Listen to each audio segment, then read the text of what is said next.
Let's go 1,000 feet underground into a gold mine.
My parents' house had dropped a tube in it when we gutted it. That'll work, actually.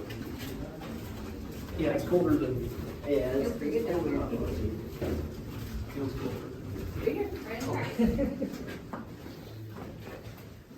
Okay, so that group's loaded, so I'm going to do the intro spiel here. My name's Benji. Welcome to the Mollie Kathleen Gold Mine. Just a few things I want to tell you about it before we start the tour. So this is a real gold mine. It was an operation from 1891 to 1961.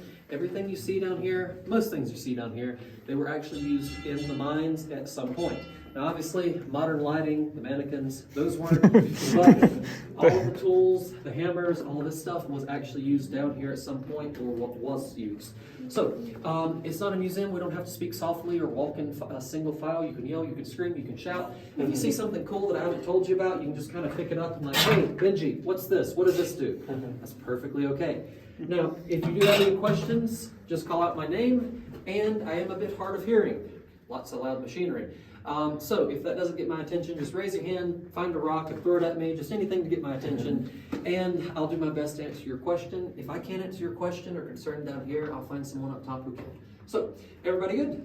Fantastic. First part, late 1800s, just before 1900. They had some rudimentary methods of mining. Now, it was because one, they didn't have a lot of technology at the time, but two, when mines first started up, they generally were not incredibly bankrolled. They didn't have a lot of money, so they did have to go with some of the simpler methods.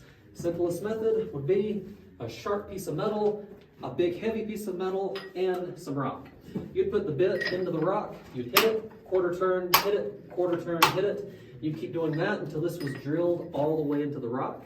Then you would retrieve this and get the next size, and the next size, and the next size, until you had a 3-foot deep hole drilled into the rock. You then do that a few more times. You fill it with gunpowder, put a fuse in there, light it up, run around the corner, blast. Rock goes flying everywhere, and you get a little more space to work with. So after you do that a few times, about a day's or two's worth, you're going to have a small area like this here. Well, then you can fit 2 people, and that's what's called double jacking. Double jacking involves a swinger. He's a gentleman standing up with a big old hammer. And then you have the shaker. He's holding a drill bit that swinger is trying to hit. On the very end of that drill bit, it's going to be about that big, and that shaker's holding that on his shoulder against the wall about right there. Now, sometimes accidents happen. You get hit in the head, you get hit in the back. Now, it wasn't always on purpose, and that's because back then, they didn't have anything but candles, which put off actually less light than that. That's about 20 lumens, and a candle puts off about 1 to 2. So you're talking about 1/10 of the light that was produced right there. Not a lot at all. Well, the swingers and the shakers, they switch roles every 30 minutes, which means that if you did get hit in the head with a hammer, in 30 minutes, you're going to be the one with the hammer. So hopefully they're good friends or forgiving or something, because otherwise might have a fight break out. Now, up until the 1900s, or about 1900, they used candles. Around 1900, we got calcium carbide.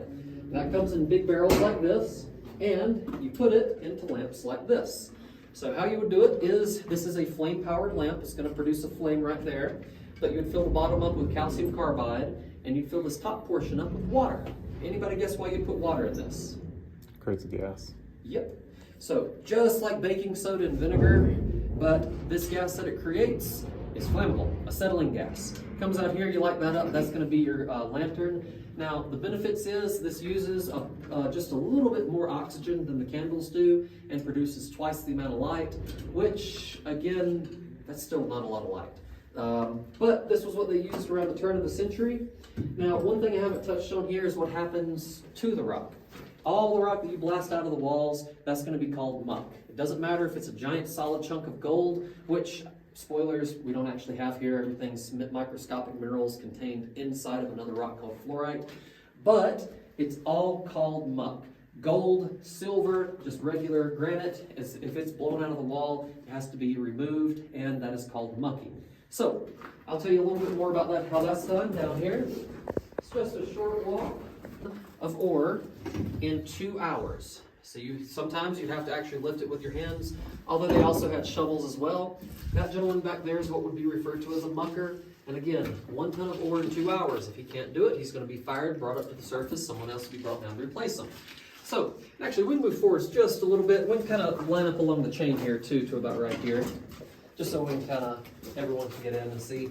Now, during the Cripple Creek Gold Rush, or in 1900 to 1910, you had people moving from across the state, across the country, and across the world to work here. It's kind of like the Californian or the Alaskan gold rushes. Well, that meant that you had literally dozens of people on the surface just waiting for a job. So, there's one gentleman that came down here, tried to do this, couldn't do it in time. He could not load 1 ton of ore in that 2 hour period, and he was fired. Well, he went to the mine next door, same day, got a job there, and got fired, couldn't do it in time. Well, he got fired from 2 mining jobs in the same day. That's going to make anyone kind of sour. So he goes to get himself a drink at the local bar in Cripple Creek. They're hosting a boxing match. He wins that boxing match, and every single boxing match after that, that gentleman's name is Jack Dempsey, world famous boxer. Now, he's passed since, but if you don't know who he is, he's regarded as one of the best in the sport at the time. He was about as famous as Babe Ruth, and notable for being, again, the strongest person in the sport, and not even he could do the job that these muckers did. But the whole name of the game down here is how to get the most amount of ore up to the surface as fast as possible. Well, humans weren't going to cut it because you have to feed them, you have to pay them, you can't work them 24 hours, you have all this ridiculous stuff like mine, health, and safety. But you don't have that for machines, not as much. So, right past an air mucker, or a steam mucker, or a mucker shovel, or hundreds of other names that miners gave to it. Officially, it is the M code 12B. Now, it's about 4 tons, and all it is basically a small, externally powered, well, it's powered by air or steam, locomotive that runs on the same rails as the ore carts. It drives into a big pile of muck, scoops it up with this bucket, drives backwards, shovels that into the cart, and that's a lot of ore in the cart already. But it can move approximately 30 cubic feet of material in 5 minutes. That's about 2 of these carts worth. Now, just 1 second to get the power turned on. And in our case, the power is compressed air. Turn of the century, we got steam power down here. Everything nowadays, and since about the mid-30s to early 40s, runs on compressed air. Now, I will go ahead and tell you, this is going to be loud, so make sure we cover our ears. Unfiltered cigarettes, well, they would break those in half, stick them in their ears, and that would do absolutely nothing except fill their ears with tobacco leaf and paper. Well, once they got the filtered cigarettes, they'd actually smoke them, then they'd take the filters, shove them in their ears. That also didn't help too much. It wasn't until we got proper hearing protection, earplugs, headphones, or things like that, that things improved. And ever since then, every single miner, as dictated by MSHA, has always worn their hearing protection without fail. That's sarcasm. None of my old coworkers can hear a thing. I do apologize about this. This was not a normal part of the tour, but I gotta do it. And last one.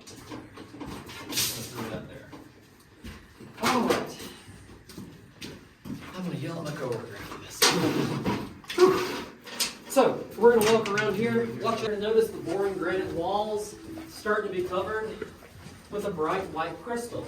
That crystal is being forced into this area by pressure. 1,000 feet of granite above us is forcing it in here. That crystal is made out of magnesium sulfate. You might have heard of that before. You might have used that in your bath before. It's Epsom salt. Now, it is okay if you brush up against it, touch it. Make sure we don't, just needlessly break it off. But the big thing is, do not eat it. Epsom salt is a natural laxative, and we don't have a bathroom down here. This is one of those warnings that we have because it has happened before.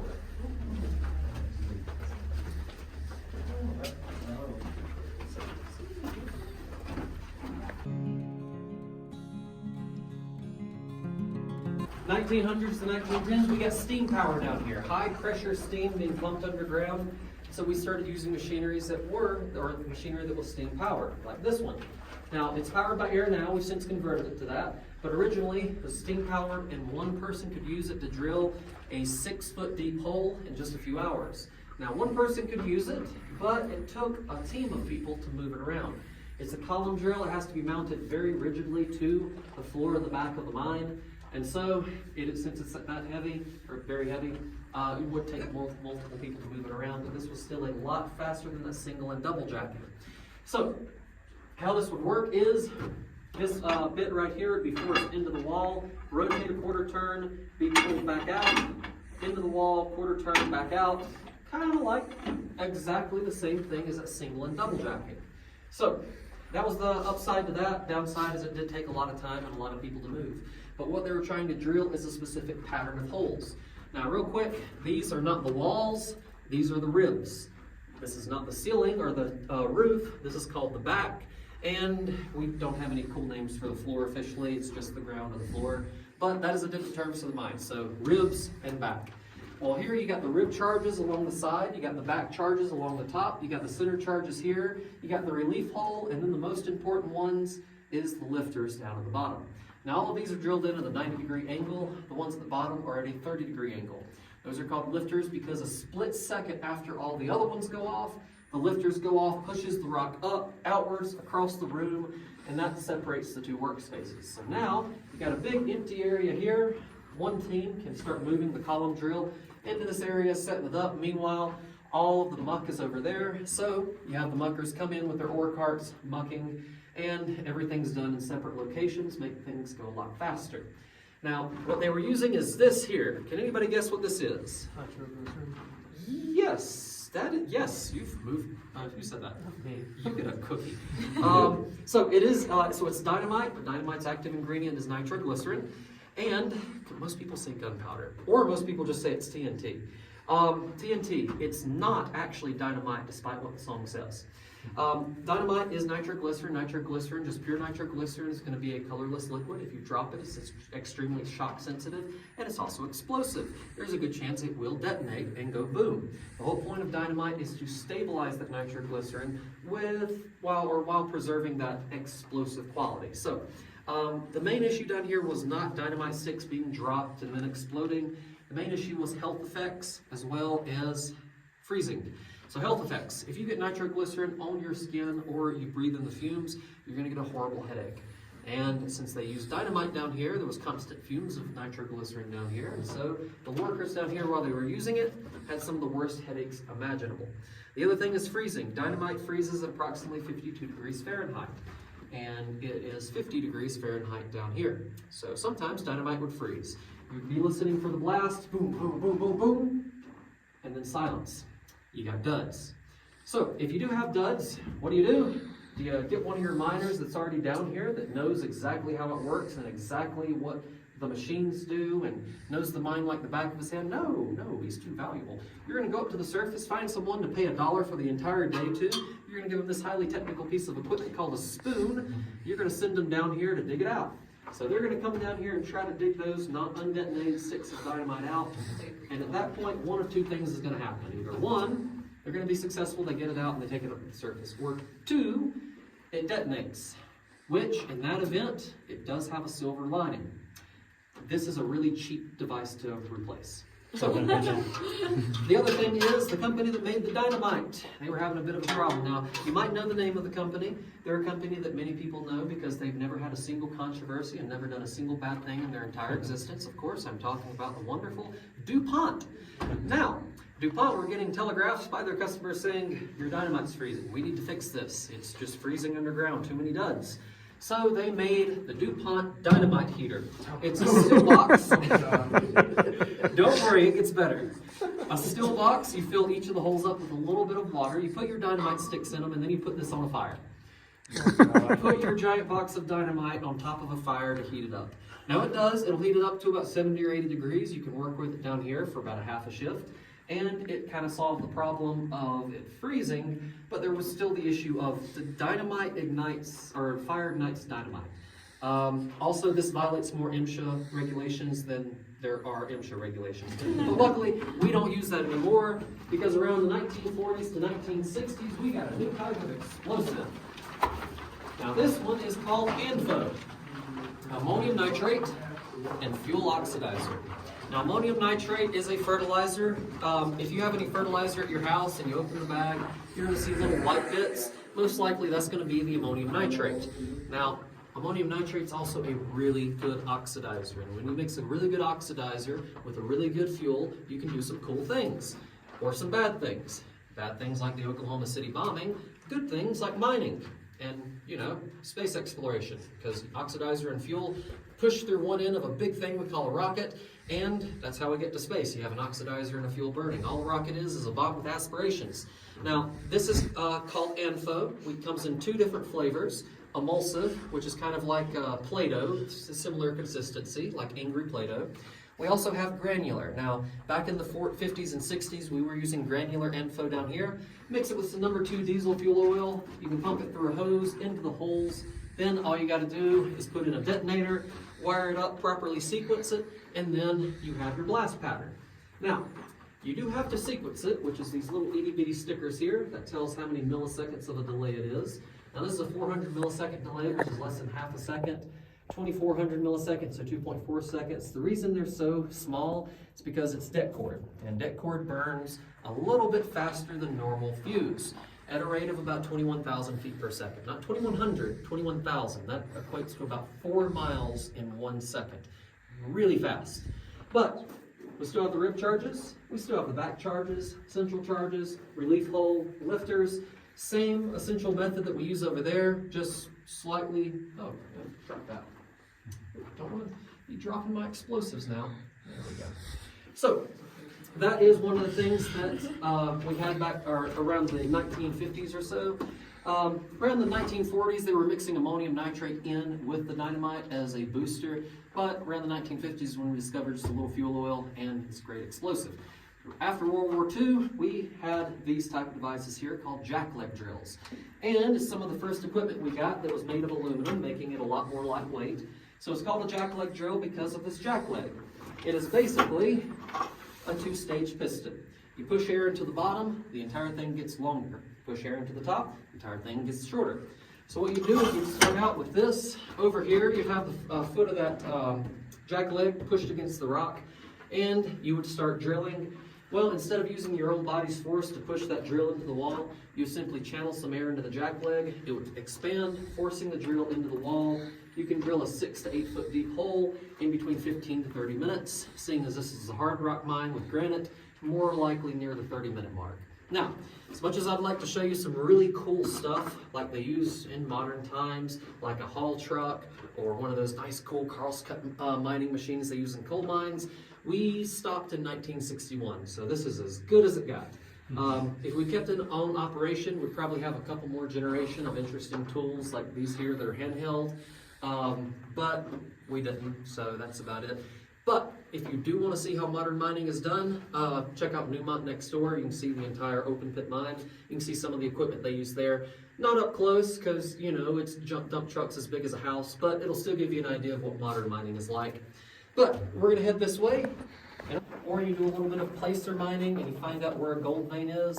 Now, if you're in an area that has free gold, perfectly fine, because there is some areas like California and Alaska, you can go right up to the rock once you dig underground and you can find chunks or nuggets of gold. There's none of that here. Everything is in small particles, so small that you can't even see it with the naked eye. So you're going to be looking for this here, fluoride. Well, you're going to find a rock outcropping of this on the surface, but instead of, say it's right here, instead of digging straight down, you're just going to take a chip off of it. Then you're probably going to try to cover it up with some dirt or something to hide it from the other prospectors. After that, you're going to go take it to be what's called being assayed. That's when they take a small sample of ore, they test to see how much gold is in it. And once you know that it's worthwhile, that there is actually gold in them hills, what you're going to do is you're going to start digging down. But you're not going to dig down into that vein. You're going to dig about 300 or 400 feet over and start digging down. So let's say that this line here is the ore vein. Instead of digging straight down, you're going to dig 100 or a few hundred feet over and down for 200 feet. Now the first 100 feet is going to be loose rock, so it's not suitable for digging through or making tunnels or crosscuts through. So you're going to dig down 200 feet, you're going to dig a crosscut back over to that vein, take another sample, take it to be assayed. If they say there's enough gold in it, go back to your shaft, dig down, crosscut, sample. If it's good, shaft, crosscut, sample, and so on until you find the bottom of that ore vein. Once you find the bottom of it, then you're going to start digging upwards. So this is the start of a stope. They would stand up on those planks way up there, like this gentleman is here. I'm not going to be running the machine if y'all want to step closer. But he's going to be digging upwards, and he's going to be placing the explosives, getting out of the way. He's going to blast. That rock's going to fall down thanks to gravity. Instead of muckers, we have gravity. And it's going to fall down in front of this shovel here called a slusher, which is basically just a shovel and a drag line. That's going to drag it over, down into an ore chute, into an awaiting ore cart, and then be whisked away eventually up to the surface for processing. So that is how we mine the gold out of here. Now, the only exception to this is the very first vein, the Mollie Kathleen vein, and that one they actually dug straight down, and there were some issues. We'll see that towards the end of the tour. But this is the start of a stope. Going up ahead, we're going to see one of the ones that was active. It is 700 feet tall, rendered millions of dollars worth of gold out of it. So we're going to head this way.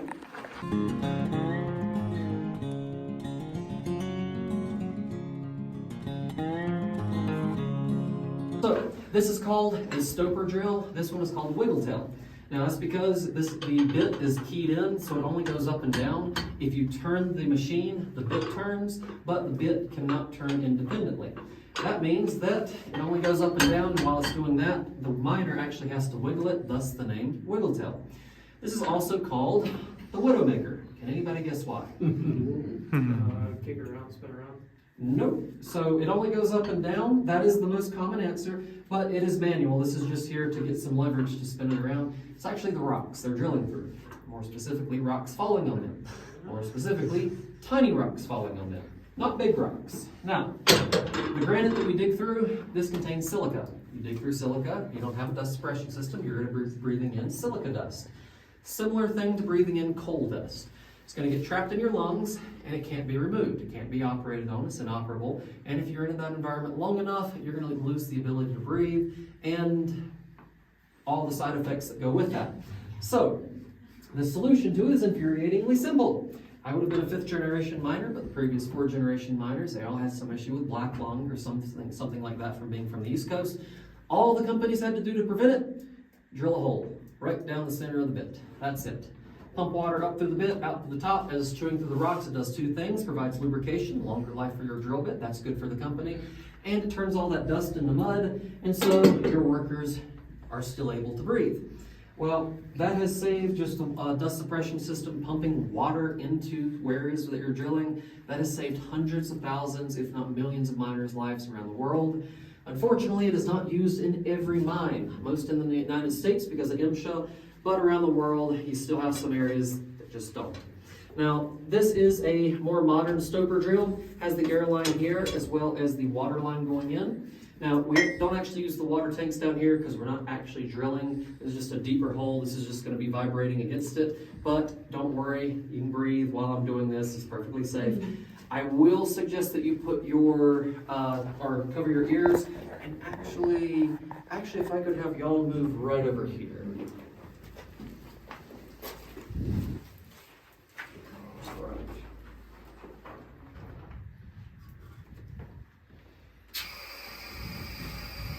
You can cover your ears, but you're still going to feel this in your chest.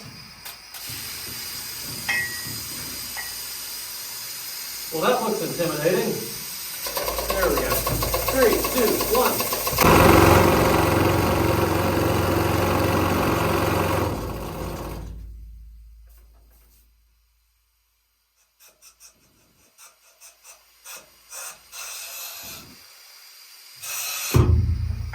There we go.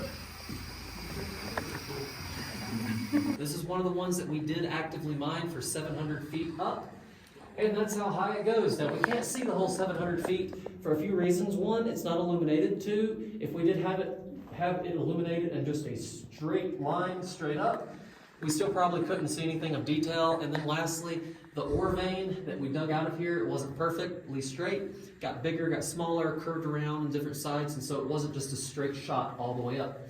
Now this goes up 700 feet, and if we dug a few hundred feet more, it'd come out from the bottom of where you parked in the parking lot. The other thing is, everything you don't see here. I know, you paid good money for this tour, and I'm telling you about things you don't see, but everything that's not here used to be a giant piece of fluorite containing gold. Well, that was all mined out, taken to be processed. This is where they got millions upon millions of dollars worth of gold ore out of. Now, the other thing is that gentleman way up there is called a stope rat. Now, he is only about 100 feet up. If he was a true stope rat, he would be all the way at the very top of the stope, but again, 700 feet, we can't see him, so pretend that's the very top.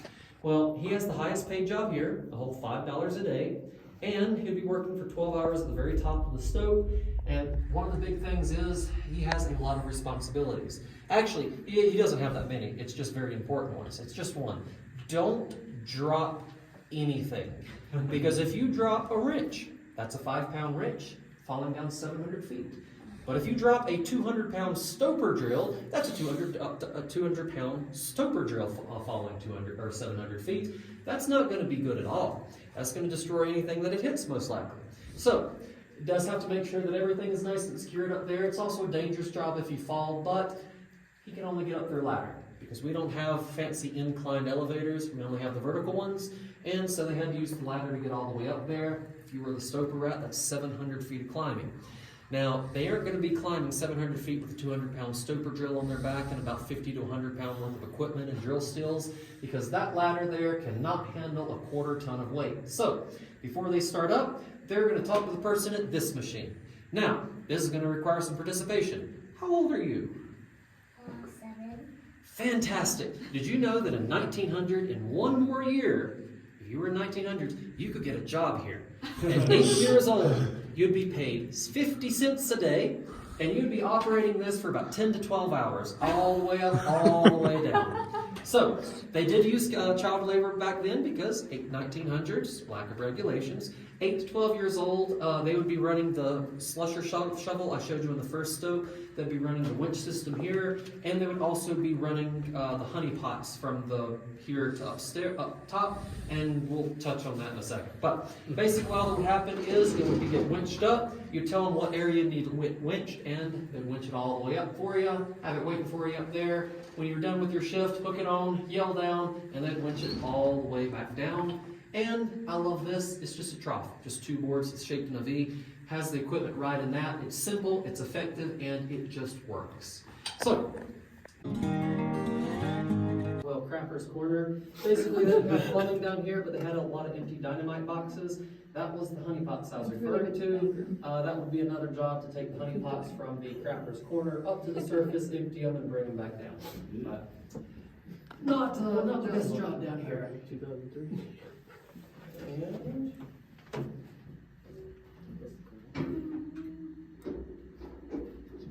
All aboard.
surface. Well, this one went below the level 10. This is the deepest level.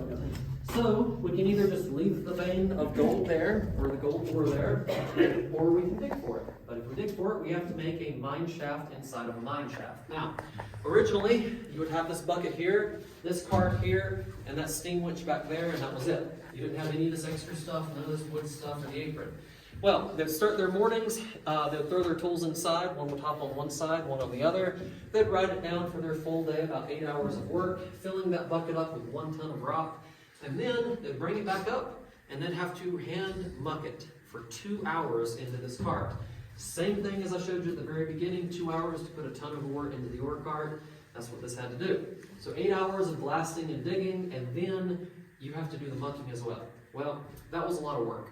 But you already had the steam powered winch, and you got all this scrap stuff down here. Why not make it into something useful? So the miners made all of this you see here out of scratch, and this does a 2-hour job in about 30 seconds. It's really cool, but it's also a little dangerous. So if we could all move into this area back here, just so we're in the little gravel area. I'll take a picture.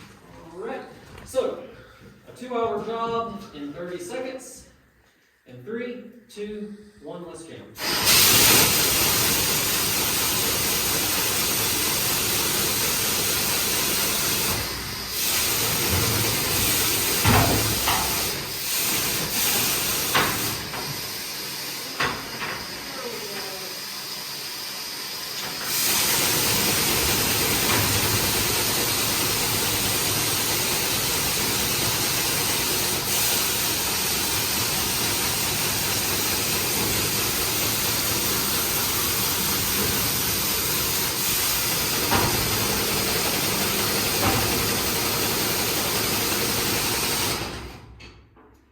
Hiccup at first, but a 2-hour job turned into a 30-second job, or with me apparently a 45-second job because I didn't catch the first time.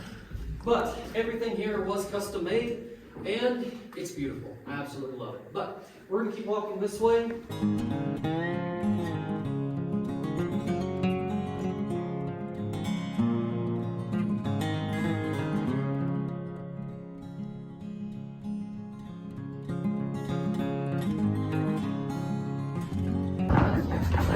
So if you do anything else to make Cripple Creek's right down the road, and I know this is sponsored or anything.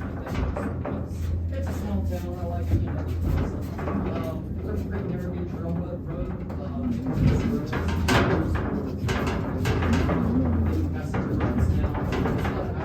See, the only difference between this and a normal elevator is the reach comforts. You know, under one might be different, but they also have some good restaurants in there.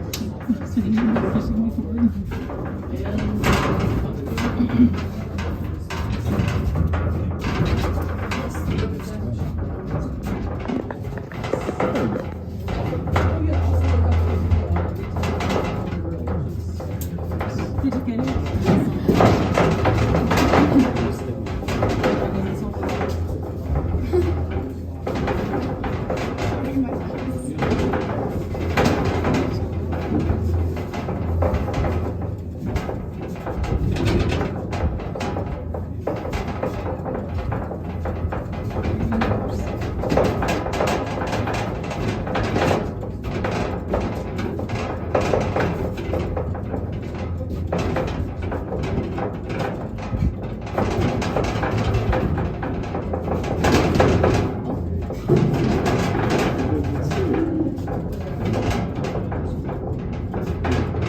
So we'll wrap this video up and watch some pictures of the old iron they have around the parking lot. Lots of cool stuff. Man, I can't say enough good things about the mine tour. We had an awesome guide, and the tour itself was just incredible.